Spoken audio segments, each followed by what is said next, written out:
Welcome back to Watch Talk. On today's video, we're going to go through the SNK809. I've been with it for a week. I've worn it constantly. I haven't worn any other watch except for that quartz video.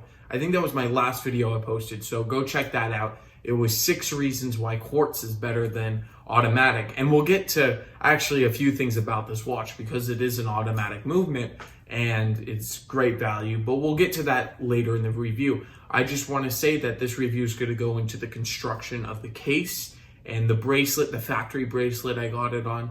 And also I want to go through the movement and explain what Seiko has done at this price point and what you should expect. If you were to buy this watch, what you should expect from this watch.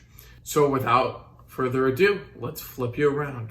Flipping you around, I just want to mention I did go through all the box and what it came with in my unboxing, and I just want to say it's like a very cardboard box just to go over it so you don't have to go watch that whole thing. But it is just a, you know, run-of-the-mill, very not that high-end. I'll just show you quickly what's inside. So it comes on a nice pillow. There's the pillow, and I put extra links in the back, and there's a tag. We'll get the tag out so I can go over the reference with you really quickly. As I said, this is the SNK809K1. So K means it's made in Malaysia. If it says J, it means in Japan. I believe most of these are, if not all of them, are made in Malaysia. I don't think any of them are made in Japan anymore. And it says, you know, the caliber 7S26, which we will go into detail. I'll tell you about what the pros and cons are with this entry-level movement. Then we have water-resistant 30-meter, and then hard leg. So we'll go through that all in just a little bit. Putting the packaging aside, let's get into the watch itself. Get a microfiber just in case there's anything on there. There we go. So this watch is more, it's like a field, it gives me pilot vibes with that actual triangle at the 12. And then it's more of like a field watch construction. It is stainless steel. This whole bracelet and the case is stainless steel. And it also advertises that on there. I don't know if you guys can see that, but it is stainless steel. I'll be opening it up in a bit. But I first want to talk about the display here. So it's 5-minute intervals on the outer ring, and then the inner ring's the hours. So from 1 to 12 on the inner ring, which is very legible because the hour hand is pointing in between there, and of course the minute hand is going, it could use a little more millimeters on it, but I think that's fine for the minute hand there. And then the second hand has a little spice of red. It pop with color also there. Look at that. So this watch has a day-date complication, and the second hands, because they technically call second hands a complication, because time only would just be hour and minute hand. All the pips are loomed, including the date window, but the pip is on the outer ring. So all those are loomed. I'll show you the loom in a little bit towards the end. And the counterbalance on the second hand is lollipopped, of course, which is loomed. And this loom it's called Seiko proprietary Lumibright. Very, very bright. Very bright. When I mean, like, this thing can glow for hours and hours. The Seiko is applied with the 5, and that is something amazing on a watch at this price. Let me just tell you the price quickly. I paid $85. $85 with shipping. I bought this on Joma Shop. Joma Shop was a very good price. I don't just recommend going to one website, either going on just eBay and looking. I think you should look all over the internet for the best deal.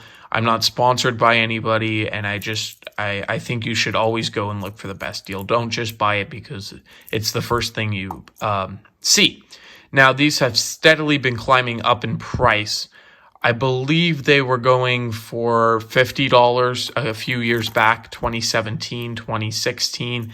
Then they climbed. Now I see it on the secondary market, like $85 for these used, or $88, and that's what I paid for it brand new. So just be careful out there. Don't just go and get them. And there's a few pros of buying it from a gray market dealer like Joma Shop. You get a 3-year warranty. It says on the website. They didn't give a warranty card in the packaging or anything, but it says for Seiko's 3 years on the movement. That doesn't mean, if you break it, I think you're going to have to pay for it. But if something goes wrong with the movement, you send it in and they have a third party. So it's not them actually doing it. It's a third party. I mean, that's better than buying it used, right? But still, you don't know what that third party is qualified. You don't know how well they're going to work on it. So it's just, at least it's a little something, they add for you paying for it brand new. The bracelet is only on the black version. It's only on the SNK809. The other ones, I'll pop up a few of them. I believe SNK805, SNK807. This is the SNK809. So there's an 8. And then there's an SNK806. So there's all different colors. There's a green, a blue. Actually, believe it or not, they say the blue is the worst seller out of all of them. And like a salmon color. There's also that one too. So there's other colors on this watch. I prefer black. I think it's the most versatile, and it's the only one that comes on stainless. I picked stainless steel band because it was cheaper. It was $10 cheaper on Joma Shop. Before shipping, this was $79.99, and the canvas one on the canvas strap was $89.99 for the one on the canvas strap. So I said, why not? Bracelets are typically more expensive on watches. I mean, not always, but typically on the higher end. So I said, why not get the bracelet? I've been wearing it on the bracelet. I wear it extra big. So when, I hear a lot of YouTubers that say, oh, it nips the hair. I don't have that much hair on my arm, but I do have hair. And I don't think this has nipped one hair. Maybe because look how, I wear it very loose and it's very jangly, but I haven't had any issues with it. And I think it appeals to a lot of charm, when I like the shakiness of the bracelet. So it's my kind of thing. I do like that. There are a few things I don't like about the bracelet, right? And we'll get to that when I pop it, but, showing you here, the hollow, it's all hollow, the links, and it's called robed links. Very not, it's not appealing whatsoever. Sizing this thing was worse than anything I've ever done, any other bracelet, I should say. And it was extremely difficult. Also, when I re-put a link in, I didn't say in my unboxing, but when I did re-put a link in, it bent the metal, so it actually ruined the thing, and I had to put a different link in. So one of the links are actually ruined, and it just because it bent. It bent because I guess I went like that, and the whole thing got ruined. So I had to put a different one in. Luckily, I had another one, so it worked out. But still, it's very concerning. Let me show you the crown, because it's very important in a watch that there's very good crown settings. So there should be 2 settings. Let's go first there. So this is the date change. And I'm not going to change it right now. And this is very important because right now the time is past 9 o'clock. And I say a 10 on this one, but it is past 9. So we have to go to the time setting mode in order to change the date. And it's quick set day and date, which is very nice. And I'll show you what that is in a bit. So we're going to fast forward actually. We're going to go to about 6:30 a.m. So there, you see, we're also going to keep track on how long it takes. So from 10 to 11, it's changing here, right? And then at 12, it should flip. There we go. There, it snapped over right at 12. Now we're going into 1 a.m. So now you see the date changed to another language. I don't know what that, the lettering is on that. I think it might be Middle East, one of the languages there. I'm not very sure, maybe Arab, but I do not know. So there, around 4 a.m. So I would say on this one, just to be sure, don't change the time between 9 p.m. and 4 a.m. I just would do that. And the best is 6:30 because then it doesn't matter if it's a.m. or p.m. You're getting it. You're fine there. So I put it 6:45. It's okay. Now we're going to pull it down. We're going to push the crown in. And then we're going to pull it out 1. So now this is the day and the date change. So we can go here, we can scroll, if we scroll up, if you rotate the crown up, you change the date. So now it's 12, 13, 14, so on and so forth, 15. And then if you put it down, you change the date. So now, it's red on Sunday also, I have to mention that. So what is it saying now? So it's Monday, okay, there, Sunday. So there it is. So it's Sunday the 15th, but you can put whatever date it is. You can put the date there, and then you would just click back the crown. As you notice, when I did put it out, there is no hacking, and there is no hand wind in this movement. I understand people are not, it's not as appealing to people if there is no hacking or hand wind. I think that if this watch definitely, if it was a little more expensive, I would say it needs hacking. Hand wind, though, with a crown this small and at the 4 o'clock position, do you really need hand wind for this, right? So I'm saying not really. I'm saying you probably don't. Let's get some dimensions in. So on the unboxing, I found it was about 37 millimeters across. Let's see what it says here now. Let's see. So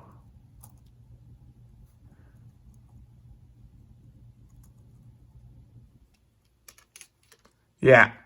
So here's about it, 37.3. But if we, if we just move it around, there, 37. That's straight across. So 37 millimeter case.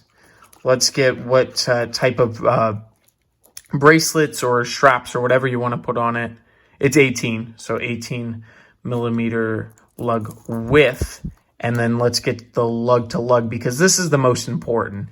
And Seikos are very well known for getting a very nice condensed small lug to lug. I'm getting 41.5, which is very condensed. So you're getting a 41.5 lug to lug, 18 mil. So you could put almost any strap on here. NATO's, I like how they made it, because some of them make it 19 mil. Orient is very guilty of this. They make it, things like 19 or 17 mil. I don't like that.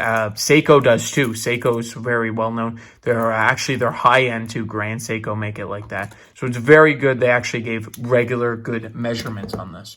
Pop it on a NATO, pop it on a leather, make it dressed up, dressed down, whatever you want. It's a little harder to dress up because of that bead blasted stainless steel, but it is, you can still dress it up very easy. I'm going to pop the bracelet and then bring you guys back in for it.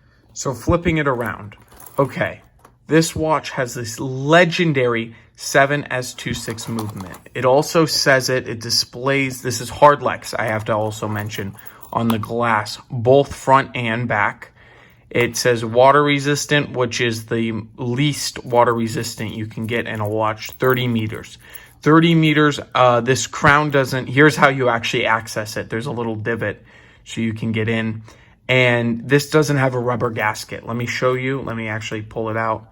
So there you go. There is no rubber gasket in there. And that means that there's no real water protection. The screw down case typically has at least 50 meters of water resistance, 5 ATM, but it doesn't because they didn't put anything in that crown. So I don't recommend, I would even be careful washing your hands, honestly, with this watch. Don't leave it too long in there, because this watch is not, meant for that. And it's not that, waterproof. And I would like it to be, because proper field watches, I think, should at least have 100 meters of water resistance, period. Because I just think that's a good thing. Also, it's advertising it's stainless steel, the movement number, and on this side, just water resistant, as I said. The movement runs at 21,600 BPH, beats per hour. So that moves 21,600 times per hour. That is not a high beat. For reference, Rolexes, they run at 28,800 BPH, and that's technically high beat. There are some movements that run even higher, around the 31,000 range, and that's mostly Zeniths.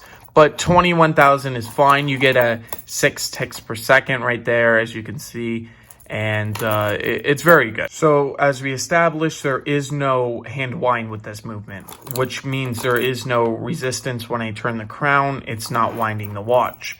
So you ask, how does the watch get wind? Well, there's a rotor in there, and the rotor, it moves. As you can see, it's moving now.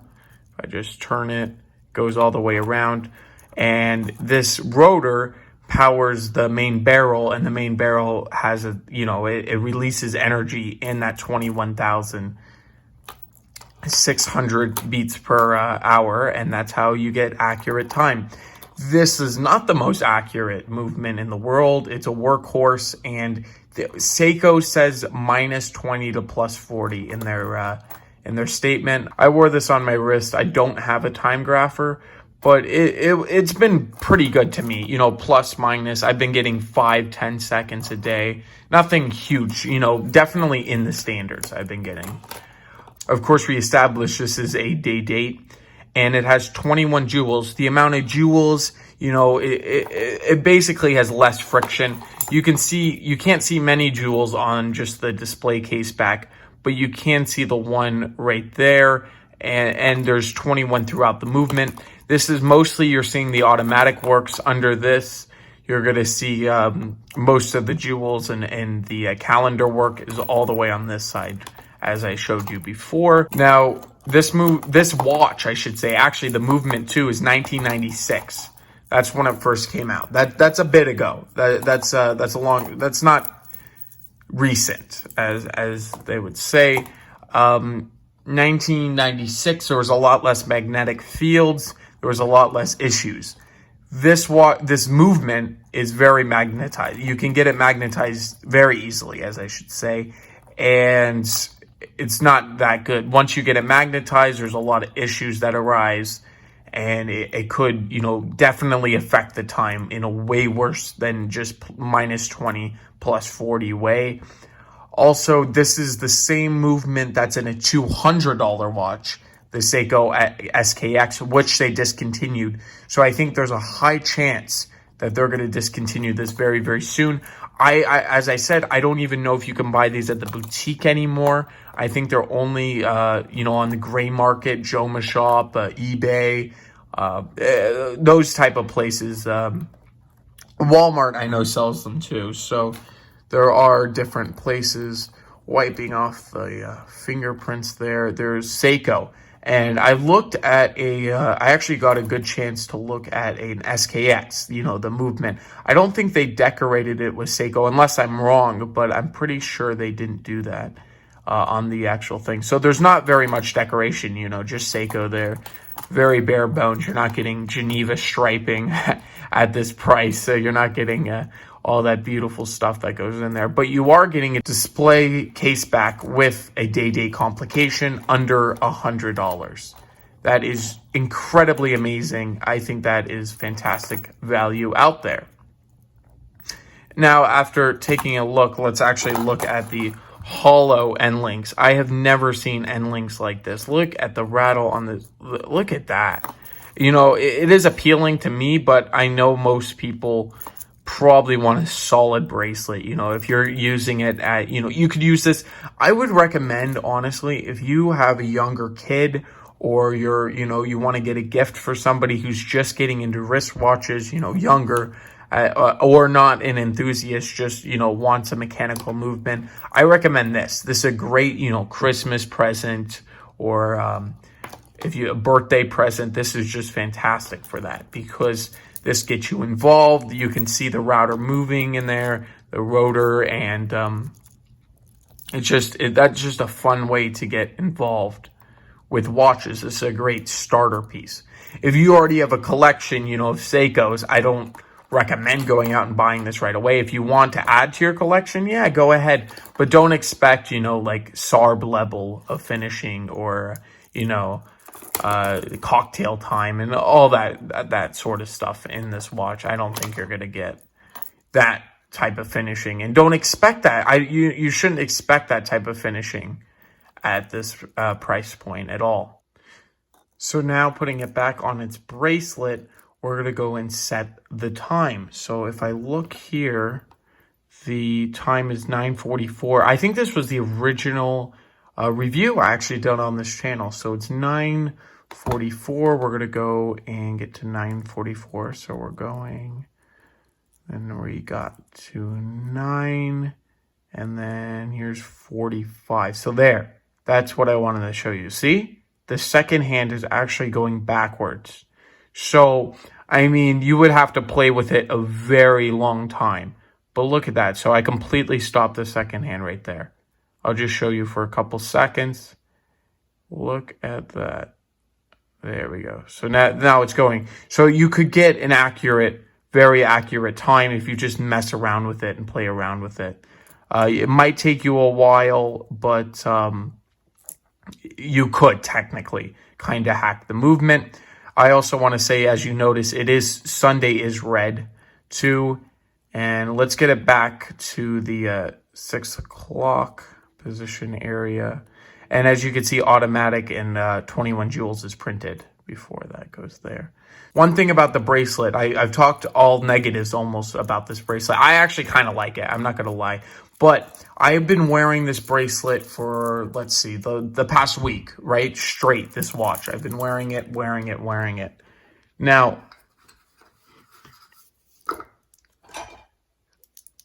I understand this is out of the price range, but this tag bracelet is miracles compared to this. I understand this is what, 15 times the price at retail. But still, this bracelet, and actually this bracelet does nip a few hairs, but it felt like butter putting this on. It was actually truly amazing, and I like it a lot. So, micro adjust, and let me talk about what I do like about this bracelet.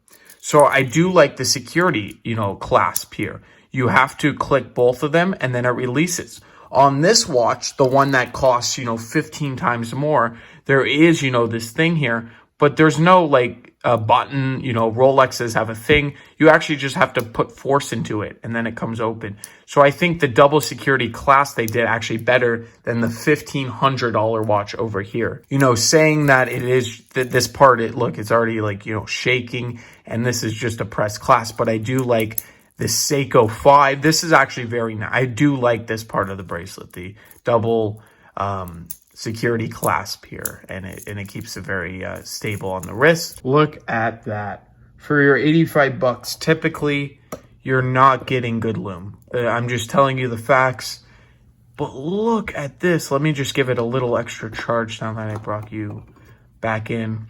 A few things I didn't mention when I was actually doing this. I didn't mention that you could really damage the movement. If you put it in between, if you're changing the date actually right now, and it's in the PMs, you could break things in there. Things could fly, and your movement can be ruined. So, but look at that lume. Seiko's Lumi Bright. Look at that. That's truly amazing. You could be a pessimist and don't even like affordable watches. But when you see that on a watch that costs less than $100, how do you complain about this? Look at this. There are a few things I have to say. Okay, the 12 o'clock, it's right up here, right? It's not, there's not a special lume there, and that would have been nice, but these hour markers, and if you're wearing it actually on the wrist, it would be good, because then you could tell the time by feeling the crown or whatever you do. So that's a good thing. But look at this. I still can't get over this. This is truly amazing. So that, and I'm actually going to put it on the scale here in a second too, to show you the actual weight. So let's see how many grams. I took 2 links off from my unboxing. I showed you how much it was. I think it was like 140 something in the unboxing. It's 108 grams. That's not too big. I think that, the hollow end links, or the hollow links, not even the end links. The end links are hollow too, but the hollow links actually helps that thing. But look, I still can't get over that lume. It's still bright and shiny. Very, very nice. Let me flip you around, give you one last wrist shot check here, and give you my conclusion. I want to thank you all for watching this. Please give me a comment. Was this helpful in persuading you to buy it? Or now that you know a bit more of the facts, do you not like it as much? I would love to hear that down in the comments below. Please subscribe, and I'll catch you in the next one.